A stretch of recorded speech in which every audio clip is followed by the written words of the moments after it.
This problem is definitely more challenging than the previous one.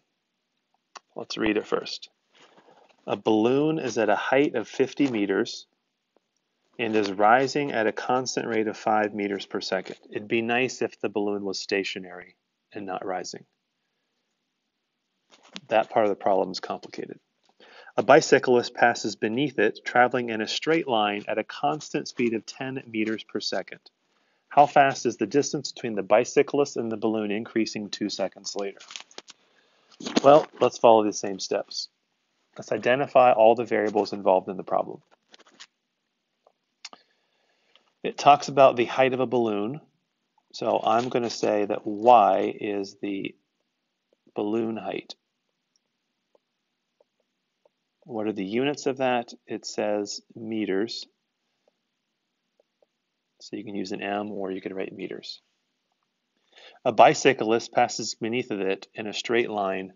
So this bicyclist is going to be like the horizontal, let's see, distance that the biker travels. Probably just could have wrote biker's distance, probably would have been good enough. And then the last thing we need the distance from the balloon to the bicyclist. Let me just draw this picture real quick and explain why we need this. So here's the balloon. It's hanging up in the air, and this bicyclist drives underneath of it and is continuing like so.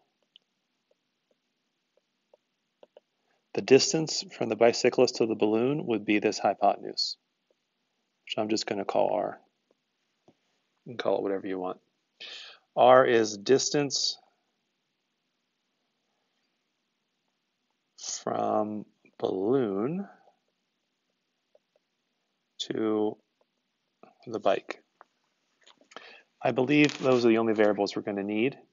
It is not a waste of your time to define these variables. In fact, if you don't define them, you are going to find this is extremely difficult.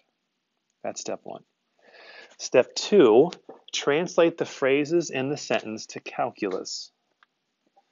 This, in my opinion, is the hardest part.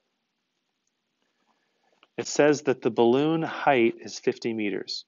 I don't know what to do with that yet. It's rising at a constant rate of 5 meters per second. So it's rising, that's its height. We said that was y. This is dy over dt. So dy over dt is equal to 5 meters per second. Bicyclist passes beneath it, traveling in a straight line at a constant speed of 10 meters per second. The distance, the horizontal distance that the bike traveler is traveling in with respect to time, that is increasing by 10 meters every second. Translated that into calculus. Let's see.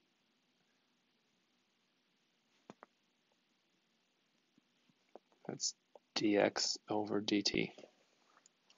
How fast is the distance between the bicyclist and the balloon increasing? So that's asking us to find dr over dt. R is the distance between the balloon and the bicycle. And we're supposed to do this when the time is 2 seconds. Now I hope that you can recognize the problem that we're going to have here. So that was step 2.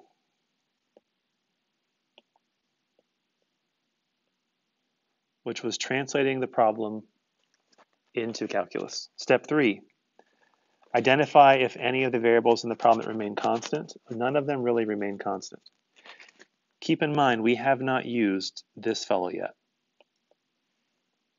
Haven't used it, not sure how to use it yet. None of the variables remain constant. There are constant rates, but rates are things that are changing. Write an equation from your brain. That's going to happen here. So let's examine this. What we need to figure out is, an equation that uses x, y, and r. Perhaps the Pythagorean theorem would be appropriate. So write an equation from our brain. So that's going to be step 4. X squared plus y squared equals r squared. Now I'm hoping that that's apparent to you and it makes sense. If you didn't figure that out on your own, that would be the equation. Step 5, implicitly differentiate both sides of the equation with respect to time. So we are going to take the derivative with respect to time of all 3 of these terms. That's called implicit differentiation. I'm assuming that you don't have problems with that. If you do, once again, let me know. This is going to be 2x dx over dt plus 2y dy over dt equals 2r dr over dt. Now we're supposed to figure out what dr over dt is, which is great if we know what x is and what y is and what r is and dx over dt and dy over dt is. But we don't know what any of that stuff is. Well, we know what some of it is. We don't know what all of it is. We know, I'm just going to color code for your viewing pleasure, what dy over dt is. So we got that done. We know what dx over dt is. We also have that done. We don't know what x, y, and r are, but we can figure it out. So let's go back and reread the problem. Let's see, what we're trying to figure out is, can we figure out what x, y, and r are when t is 2? I'm going to get rid of this stuff so I can see this better. And I'm going to keep this here because I haven't used it yet. The balloon's height is 50 meters. It's rising at 5 meters per second. The question's asking about 2 seconds later. 2 seconds later, that balloon's going to be 60 meters high because it was 50 and then it raised 5 meters a second later and then 5 meters after that. So let me draw this. This is another triangle. This is a specific one. This one over here was the general one. This one is specific. It's specific when t is 2. So this balloon is going to be 60 meters high when t is 2. Then it says that the bicyclist is traveling at 10 meters per second. So he's right here. 1 second later, he's 10 meters away. Another second later, he's 20 meters away.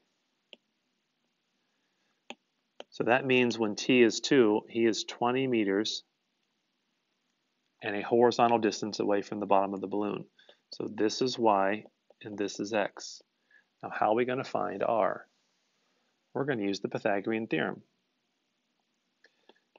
X squared plus y squared is r squared. X is 20. Y is 60. 20 squared is 400. 60 squared is 3600. So this is 4,000 is r squared. Square root of 400 is not perfect, but I think it comes out to be 20 square roots of 10. Once we get that finished, this problem is super simple. Getting to that point is not, but now we know, I'll do some more color coding. We know what r is. We can put that in there. We know what y is. We can put it in there. And we know what x is. We can put her in there. We couldn't put those numbers in earlier because we had to take the derivative first. These numbers are not constants. They're not the same in the entire problem. They're the same at this instant, though. So I'm going to have 2 times 20. Oh, hold on a second. Before I do that, let me emphasize what's happening here. I'm making a bunch of substitutions. Step 5 was to implicitly differentiate. So here's what I'm going to be doing. I'm going to put in x in for 20, y I'm going to be putting in a 60. R is 20 square roots of 10. dx over dt. If you find this part right here that I'm doing is a waste of your time, then don't do it. I'm just writing all this stuff down, trying to be really thorough to what's happening so you don't have trouble with this. So we are substituting all of those fellows into this equation. So we got 2 times 20 times 10, which is going to be 400, I believe. And then we got 2 times y, which is 60, times dy over dt, which is 5, which is going to be 600, I believe, equals 2 times r, that's 20 square roots of 10, times dr over dt. Of course, we don't know that, that's what we're trying to find.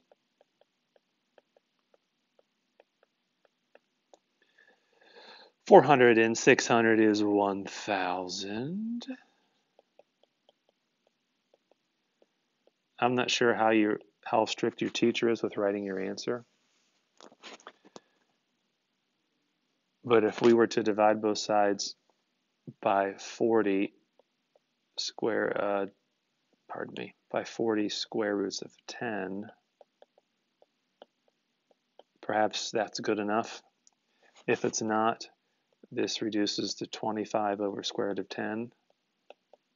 If that's not good enough, it's 25 square roots of 10 over 10.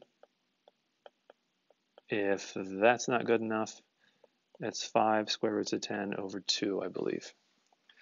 You have to put the units on this. R was being measured in, let's see, we said R was in meters. I forgot to write it down, but this was in meters.